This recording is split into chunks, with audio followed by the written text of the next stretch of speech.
উপরের ইঙ্গিত।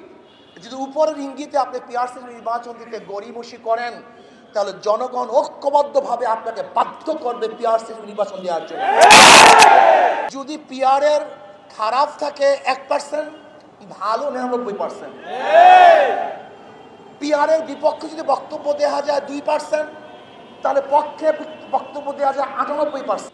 আমাদের দাবি হলো জুলাই সনদের আইনি ভিত্তি দিতে হবে। এটা সকলের দাবি, এটা শুধু আমাদের দাবি নয়, জনগণের দাবি।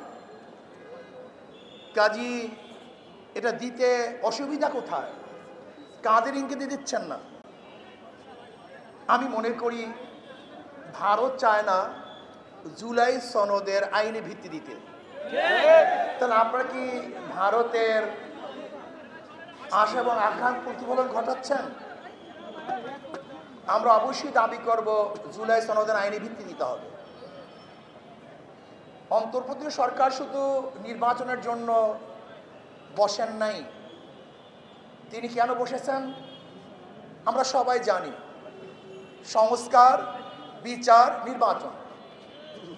আপনি সংস্কার না করে কিভাবে নির্বাচন দেন? দৃশ্যমান বিচার না করে আপনি কিভাবে নির্বাচন দেন? যদি শুধু আপনি নির্বাচনের জন্য ক্ষমতায় বসেন তাহলে আমার কোনো আপত্তি নেই, কিন্তু যদি আপনি তিনটা বিষয়কে সামনে নিয়ে ক্ষমতায় বসেন তাহলে অবশ্যই আপনাকে সংস্কার করতে হবে, দৃশ্যমান বিচার দেখাতে হবে, এরপরে নির্বাচনে যেতে হবে। নির্বাচন কোন পদ্ধতিতে হবে? ইসলামী আন্দোলন বাংলাদেশ অনেক আগের থেকেই দাবি করছে পিআরসি নির্বাচন। 2008 ইসাই সালের নির্বাচন ইশতেহারে ইসলামী আন্দোলন বাংলাদেশে স্পষ্ট ঘোষণা করেছেন যে পিআর সিস্টেমে নির্বাচন দিতে হবে। পিআর সিস্টেমে নির্বাচনের ফায়দা কি, উপকারিতা কি, এই বিষয় ইতিমধ্যে আমার মনে হয় জনগণ বুঝে ফেলছে, জেনে গিয়েছে।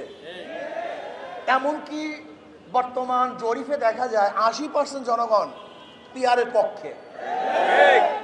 পিআরের বিপক্ষে কিছু নাই তাই বলবো না। ঔষধ যখন সেবন করি সেখানে লেখা থাকে এর প্রতিক্রিয়া কি, সাইড এফেক্ট কি আছে। পিআরের ব্যাপারে দুই একটা সাইড এফেক্ট নাই তাই বলবো না, কিন্তু দেখতে অধিকাংশ ভালো না মন্দ। যদি পিআরের খারাপ থাকে 1%, ভালো 99%। পিআরের বিপক্ষে যদি বক্তব্য দেওয়া যায় 2%, তাহলে পক্ষে বক্তব্য দেওয়া যায় 98%। পিআরের ব্যাপারে সবচেয়ে বড় তাদের প্রশ্ন কি? কাকে ভোট দিবেন, কে নির্বাচিত হবে? এটা তাদের সবচেয়ে বড় প্রশ্ন। স্থিতিশীল গভর্নমেন্ট হবে না, স্থিতিশীল সরকার হবে না।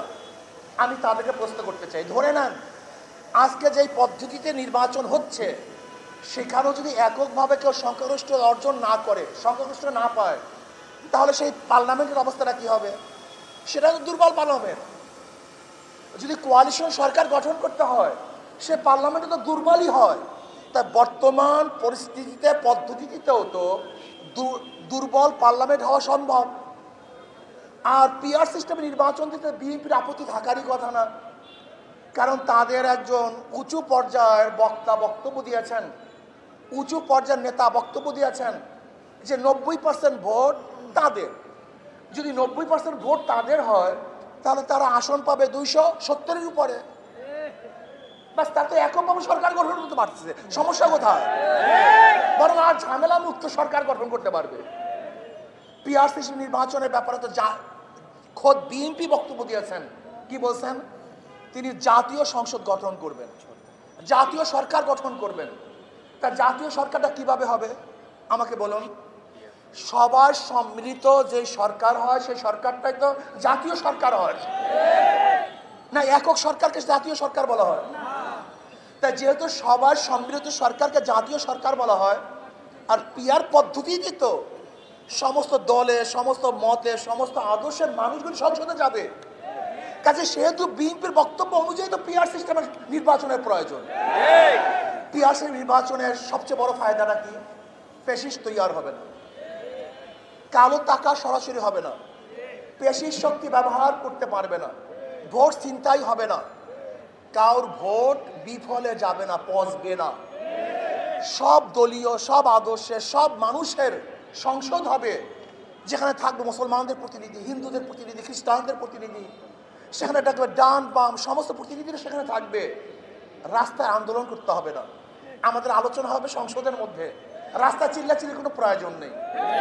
আজকে অনেকেই বলতেছেন যে অমুকের নেতৃত্বে আজকে যুগপৎ আন্দোলন। আমি ওই সমস্ত পত্রিকার সাংবাদিক বন্ধুদেরকে বলবো, সাংবাদিকতা শিখেন। যুগপৎ আন্দোলন প্রত্যেকের জায়গার থেকে করে, কারণ নেতৃত্ব করে না। মানে ইসলামী আন্দোলন বাংলাদেশে প্রথম এই পিআর সিস্টেমে নির্বাচনের দাবি তুলছে। কাজী আমি সাংবাদিক বন্ধুদেরকে বলবো, লিখবেন, বলবেন, দাড়ি কমা যেন ঠিক থাকে। পিআর সিস্টেমে নির্বাচন দিতে হবে, এই জাতির দাবি। যদি আপনারা মনে করেন যে ঐক্যমত কমিশনে আপনার সিদ্ধান্ত বুঝতে না পারেন, সহজ কথা, আপনার গণভোট দেন, রেফারেন্ডাম দেন। যদি জনগণ পিআর সিস্টেম নির্বাচনের পক্ষে থাকে তাহলে আমরা অবশ্যই দাবি করতে পারি। আর যদি জনগণ পিআর সিস্টেমে নির্বাচন না চায় তাহলে আমরা দাবি করব না। কাজে অন্তর্বর্তী সরকারকে বলবো, অবশ্যই আপনি রেফারেন্ডাম দেন, গণভোট দেন।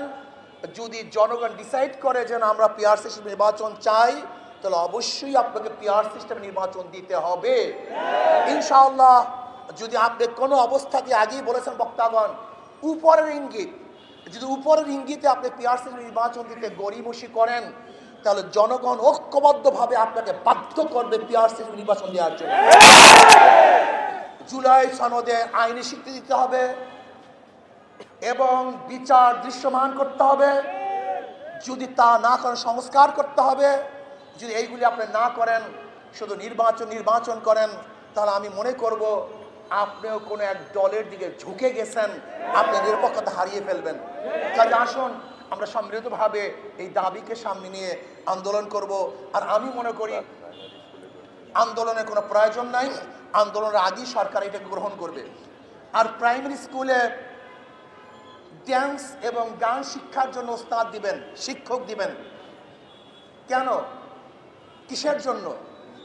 গান ড্যান্স আমাদের মুসলিম পরিবারের এটা সংস্কৃতি না।